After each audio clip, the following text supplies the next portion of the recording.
Hello दोस्तों, आज हम समझेंगे कि एसेट्स के अंदर क्या-क्या आइटम्स आते हैं और जो मैं बताऊँगा उससे भी और सारे आइटम आ सकते हैं, बट मैं हमारे करंटली यूज़ होने वाले और मोस्टली यूज़ होने वाले एलिमेंट्स हैं जो एसेट्स के होंगे, लायबिलिटी के होंगे और हमारे एक्सपेंस हो गए, रिवेन्यू हो गए, उसको आपको बताने वाला हूँ, जिससे आपकी बेटर अंडरस्टैंडिंग होगी थोड़ा, क्योंकि कुछ चीज़ें यार रट्टाफिकेशन होती है, समझना पड़ता है हमको उसको कि हाँ भाई ये एक्सपेंस है।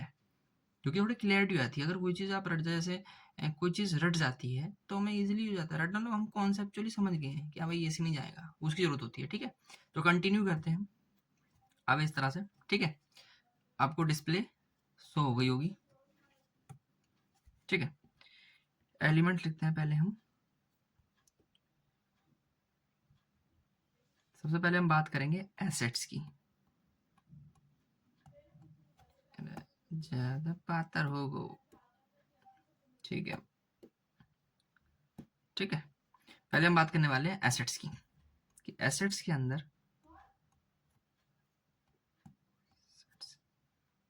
क्या-क्या चीज़ें आती हैं। सबसे पहला हो गया आपका कैश से शुरुआत होती है, तो कैश को ही ले लेते हैं। Cash, bank,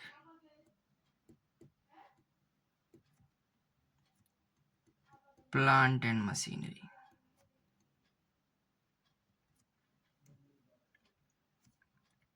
cash, bank, plant and machinery,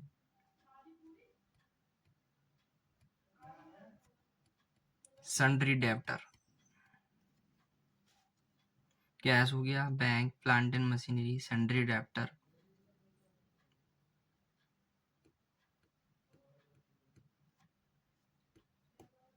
ITC of GST. इसका भले यूज हमें 11th-12th में कम होगा, पर ये होता है part. TDS receivable, spelling D कर लेना यार। टीडीएस रिसीवेबल,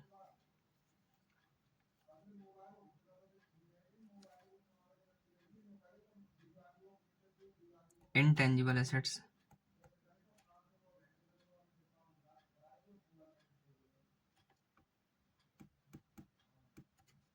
मतलब जैसे कि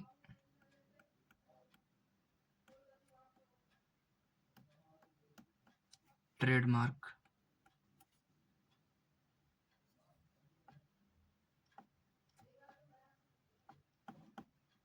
रॉयल्टी, ठीक है? बेसिक चीज है। कैश हमारा बार बार यूज होगा, बैंक हमारा बार बार यूज होगा, प्लांट एंड मशीनरी बढ़ेंगी घटेंगी, सन्ड्री डेब्टर मतलब जिसको हमने माल बेचा उधार पे वो आएंगे, आईटीसी ऑन जीएसटी मतलब जो हमने जीएसटी परचेज करते समय गुड को पे किया, टीडीएस हमने किसी को सर्विसेज दी उसने हमारा टीडीएस काटा, TDS receivable, intangible assets trademark लिया हुआ है हमने और रॉयल्टी वगैरह हमने इशू कर रखी है तो उसके वो हो गए, ठीक है? ऐसी एसेट्स के पार्ट है, समथिंग चीज आती रहेंगी। प्लांट एंड मशीनरी से मतलब मेरा फर्नीचर से भी है कि भाई फर्नीचर, फर्नीचर हो गया और भी ऐसे इक्विपमेंट,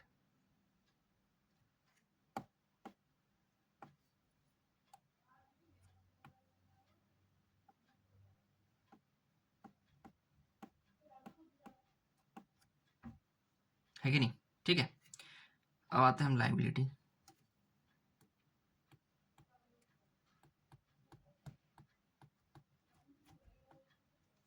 सबसे पहली चीज कैपिटल।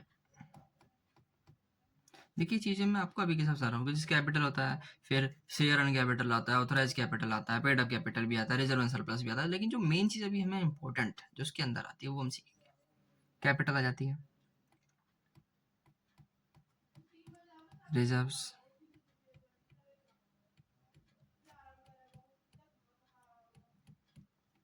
सन्ड्री क्रेडिटर जिनसे हमने माल उधार में खरीदा, पेमेंट तो करनी है,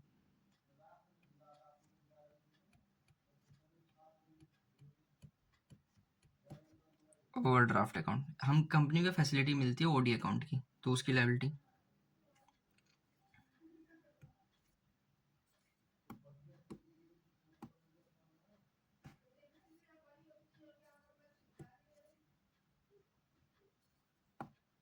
कैसे जीतते।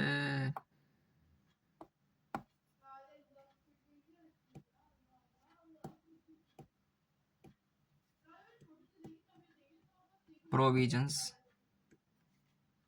प्रोविजंस, प्रोविजंस क्या होता है?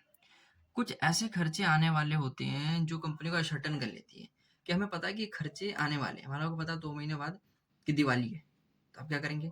उसके लिए कुछ सेविंग कर लिया आपने, अपने रिलेटिव नहीं भाई 100 रुपये से दिवाली के लिए है भाई, खर्चा बुक कर लिया आपने, तो लाइबिलिटी है वो आपका, प्रोविजन में हम उसको बना के रखते हैं।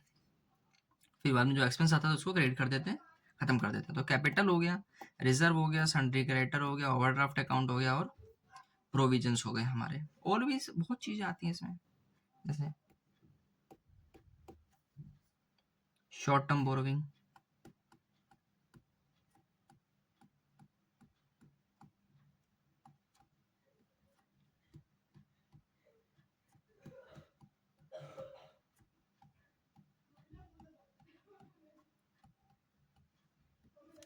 शॉर्ट टर्म बोरोविंग हमने लोन लिया, लॉन्ग टर्म के लिए शॉर्ट टर्म के लिए ले लेते हैं, ठीक है।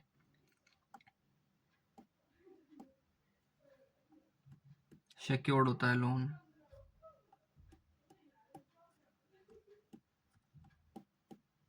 अनसिक्योर्ड लोन, ठीक है। इन्हीं चीज़ों की लायबिलिटी, ठीक है। एक्सपेंसेस, देखिए एक्सपेंसेस तो आपके बहुत सारे हो सकते हैं, एक्सपेंसेस आपके बहुत हो सकते हैं। इसमें कुछ मेजर रखते हैं जो रिपीटेशन में आते हैं, जैसे कि रेंट, कंपनी फैक्ट्री लिए रेंट पे, रेंट तो आपको पे करना पड़ेगा। इलेक्ट्रिसिटी,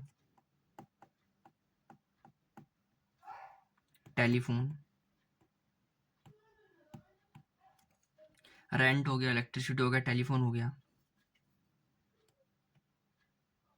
सैलरी एक्सपेंस, देखिए कंपनी जो सैलरी पे करती है 2 तरह की होती है, जो ऑफिस लेवल पे देती है वो पीनल में चार्ज होती है, ठीक है। सैलरी एक्सपेंसेस हो गए, salary expense,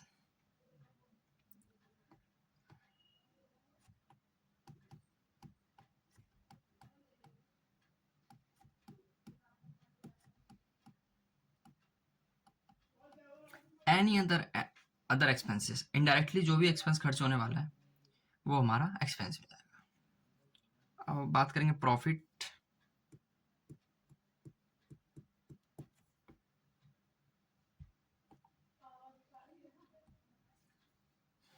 profit in the means revenue,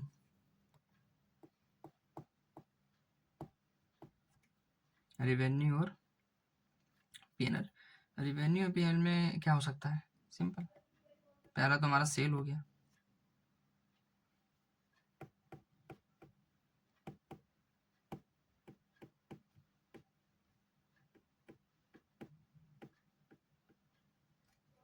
interest receipt, sale, interest receipt,